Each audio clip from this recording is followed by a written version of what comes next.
Hai, salam jumpa dengan Johartanto di sini. Selamat atas keputusan Anda untuk mempelajari e-book atau PDF dan 3 video series mengenai rahasia membangun kekayaan melalui strategi investasi properti yang cerdas tanpa atau minim modal. Ya. Nah, silakan Anda pelajari PDF atau e-booknya dengan mengklik tombol yang ada di bawah ini, ya. Nah, kemudian setelah itu Anda pelajari 3 video seriesnya. Why investing is so important? Kenapa tadi saya sampai katakan bahwa investasi itu adalah ilmu swimologi?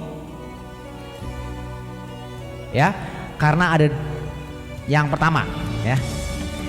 Karena di investasi itu terkandung hukum yang namanya compounding interest.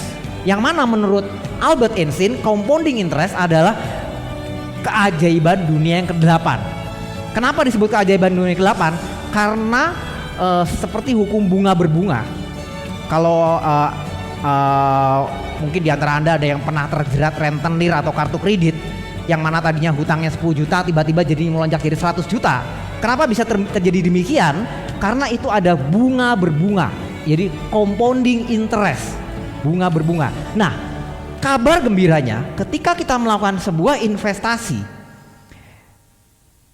hukum compounding interest itu bekerja membantu kita menjadi semakin kaya, semakin kaya, semakin kaya, semakin makmur, makin makmur, semakin makmur.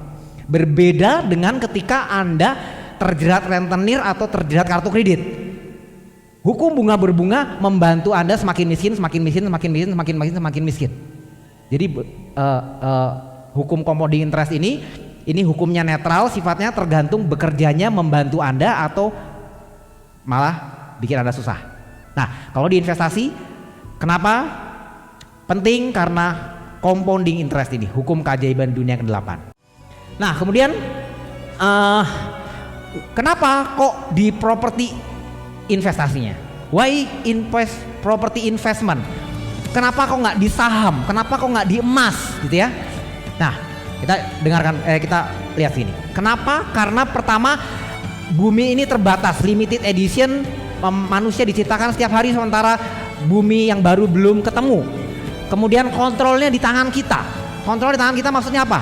Ketika sebuah properti dibeli berhasil kita beli, walaupun duitnya bukan duit kita, duit bank atau duit investor atau duit mitra, tetapi kontrolnya udah di tangan kita. Kalau kita punya rencana, oke, properti ini gua mau tambah kamar dari 3 jadi 5 gitu. Mau dirubah-rubah, direnovasi, itu kontrolnya di tangan kita, ya. Mau kita jual lagi dengan setelah kita renovasi, kita tambah kamar, tambah fasilitas, kita jual lagi dengan harga yang lebih tinggi, itu kontrolnya di tangan kita, buka harganya di tangan kita. Tetapi kalau misalnya sekarang kita beli emas misalnya, kontrolnya bukan di tangan kita, mau naik atau mau turun kontrolnya bukan di tangan kita. Jangan salah paham bahwa investasi emas itu tidak bagus. Enggak, saya juga ada pegang emas gitu ya. Tapi saya paling senang itu di investasi properti. Kenapa? Karena kontrolnya di tangan kita. Saham misalnya, saham itu mau naik mau turun kontrolnya bukan tangan kita. Di tangan apa? Bukan juga di tangan kalau perusahaan yang benar ya, bukan saham yang digoreng-goreng, bukan di tangan si ini, tapi di tangan market gitu ya. Naik turun kita nggak pernah tahu. Tapi di properti kontrol di tangan kita. Kemudian dari nilai inflasi, pelindungan dari nilai inflasi. Karena apa? Karena nilai uang kita semakin hari semakin kecil. Uang 100.000 sekarang itu cuman bisa kadang kalau kita pergi ke mall di Jakarta, sehari ketemu orang dari pagi sampai malam, itu buat bayar parkirnya aja udah habis. Saya tinggal kan di tidak jauh dari hotel ini, hanya sekitar 3 kilo dari sini. Kalau ke Jakarta lewat tol, parkir habis 100.000. Belum makan, belum minumnya, 100.000. Saya ingat waktu saya dulu masuk SMP, saya dibelikan sepeda saya yang pertama oleh ayah saya, sepeda balap, harganya 100.000. Sekarang 100.000 cuma bisa buat parkir sama tol doang. Artinya apa? Nilai uang kita semakin kecil ya.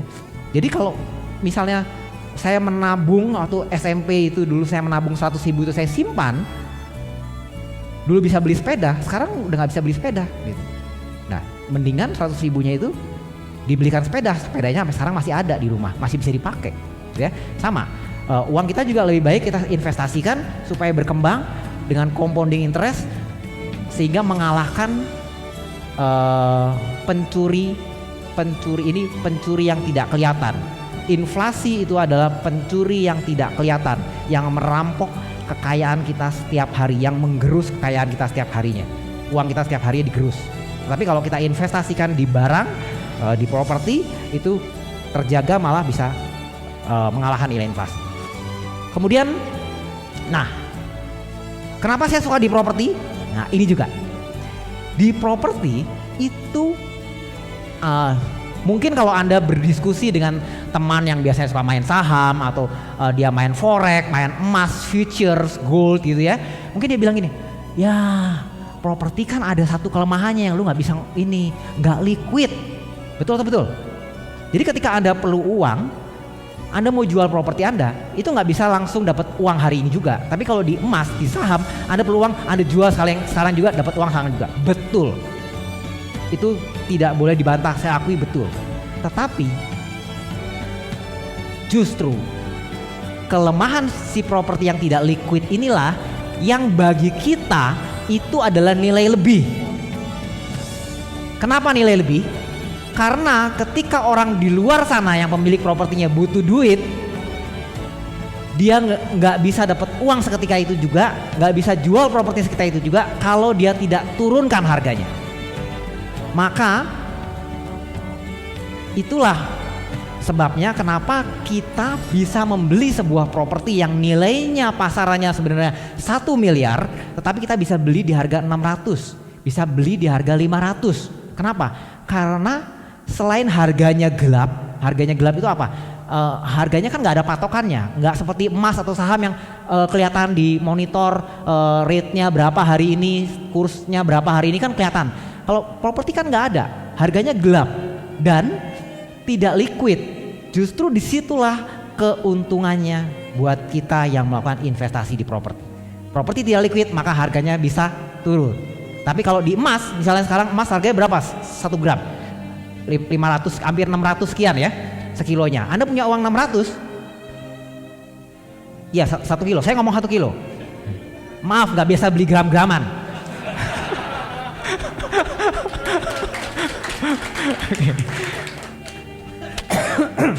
Ya 1 kilo 600. Ya, Anda punya uang 600 juta, Anda pergi ke, kalau di Jakarta Pasar Cikini itu satu mall dari lantai atas sampai lantai bawah kan toko emas semua.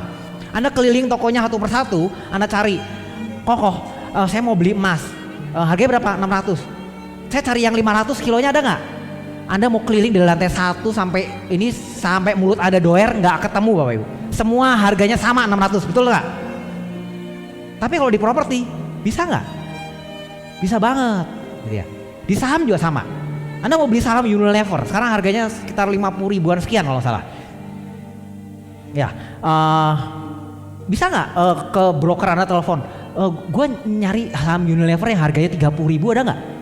Ya, nggak ada, gitu ya. Anda harus beli harga saat itu juga. Tapi di properti bisa, gitu ya.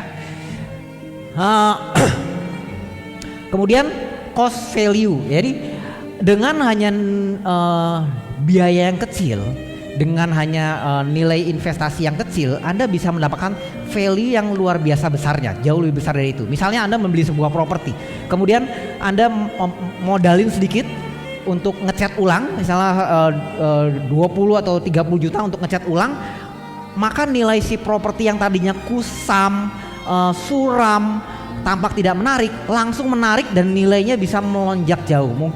Sehingga Anda bisa menjual jauh lebih tinggi daripada uang yang Anda keluarkan untuk mengecat. Ya. Lanjut. Nah, ada 2 keuntungan ketika Anda melakukan sistem investasi properti cash machine. Ya. Di properti, yaitu yang pertama adalah capital gain. Capital gain itu adalah yang ini nih. Nih, yang compound naik dari 600 naik jadi 800. 200 jutanya itu adalah disebut capital gain, keuntungan dari nilai modal yang disetorkan di awal, ya, walaupun modalnya modal orang lain, tapi ini disebut capital gain, kenaikan dari nilai pokok investasinya. Yang kedua adalah cash flow-nya, ini yang 4 juta setiap bulan ini. Dua keuntungan itu yang didapat ketika kita berinvestasi di properti, sistem properti cash machine. Di luar sana ada juga orang yang berinvestasi di properti tapi dia cuma dapat capital gain doang. Kenapa? Nggak dapat cash flow karena belinya properti gambar seperti yang ada pameran di bawah. Ya, jadi nanti kalau break jangan nyasar ke bawah, ya. Nanti beli properti gambar. Kalau beli properti gambar, selain nanti bisa jadi buaya, capital gain doang, cash flow-nya nggak ada. Kenapa? Karena selama 2 tahun Anda beli gambar doang, brosur doang. Propertinya jadinya 2 tahun lagi, 3 tahun lagi. Itu pun kalau jadi. Kalau nggak jadi buaya. Kalau jadi, berarti selama 2-3 tahun Anda mesti keluar uang dari kantong Anda sendiri. Nggak dapat cash flow, nggak dapat cash flow in, cash flow positif, malah jadi cash flow out, cash flow-nya negatif. Ya makanya kenapa saya tidak menganjurkan teman-teman untuk membeli properti gambar. Alasannya cuma itu doang sih. Alasannya Anda nggak dapat cash flow. Capital gain masih tanda tanya.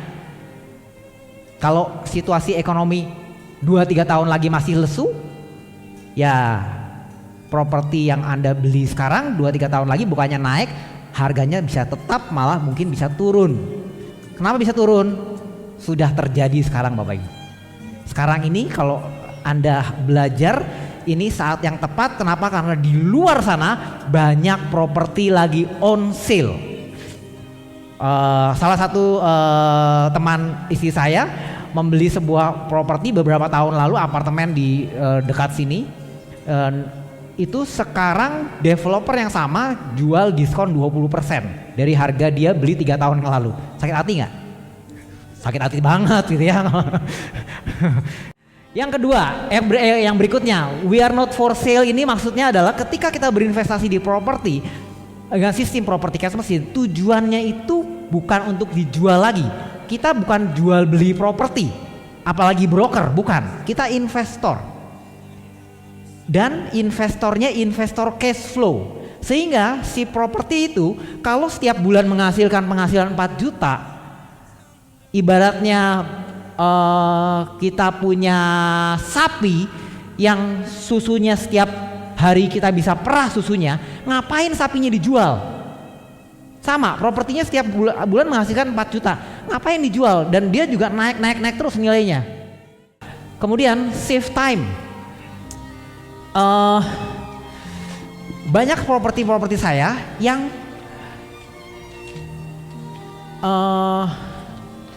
kita nggak pernah tengok. Ada satu properti jaraknya nggak jauh dari sini, sekitar 10 kilo nggak jauh, paling setengah jam juga nyampe. Tapi sudah ada 4 atau 5 tahun terakhir kita nggak pernah lihat. Kita nggak pernah lihat fisiknya, padahal sering lewat di sana. Kalau tiap pagi dulu waktu anak kami sekolah di area situ, setiap pagi, setiap siang kita nganter jemput di situ, tapi kita nggak pernah lihat. Liwat aja nggak pernah. Tapi kabar gembiranya, properti itu setiap hari, setiap bulan, setiap tahun nilainya naik dan memberikan cash flow income dari penyewanya, yang mana penyewanya sudah 5 tahun nyewa di situ, wajahnya seperti apa aja saya nggak tahu. Ya, tapi kalau Anda misalnya investasi di saham, bisa nggak Anda nggak ngelihat layar monitor sehari aja, atau di forex, apalagi di forex gitu ya, tiap menit kayaknya kalau bisa dilihat gitu ya. Ya, kenapa saya bisa bilang begitu? Karena saya dulu juga pernah mencoba melakukan itu, gitu ya. Jadi sangat menghemat waktu, kita bisa tinggal sementara kita melakukan aktivitas kita yang lain.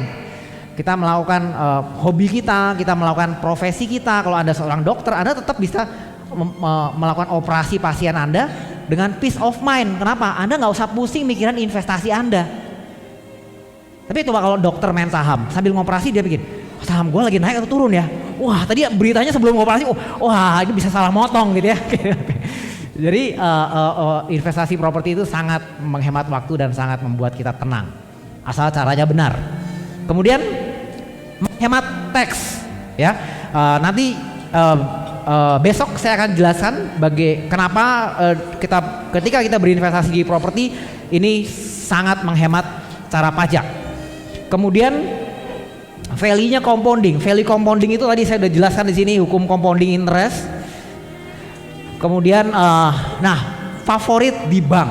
Jadi kalau kita pergi ke bank, kita bilang kita mau pinjam uang untuk apa? Untuk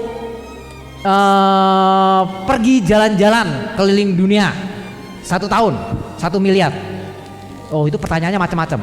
Atau misalnya Anda bilang saya mau buka bisnis startup. Sekarang kan lagi musim nih perusahaan startup gitu. Wah, itu tadi pertanyaannya macam-macam dan belum tentu dikabulin. Tapi kalau Anda bilang ke bank, pergi ke bang, saya mau pinjam uang. Buat apa? Buat beli properti. Oke, mana propertinya, surat-suratnya, SHM-nya segala macam, surat-surat mana dibiayain. Ya gitu ya. Kenapa? Karena bank menganggap pinjaman untuk membeli properti itu sangat aman.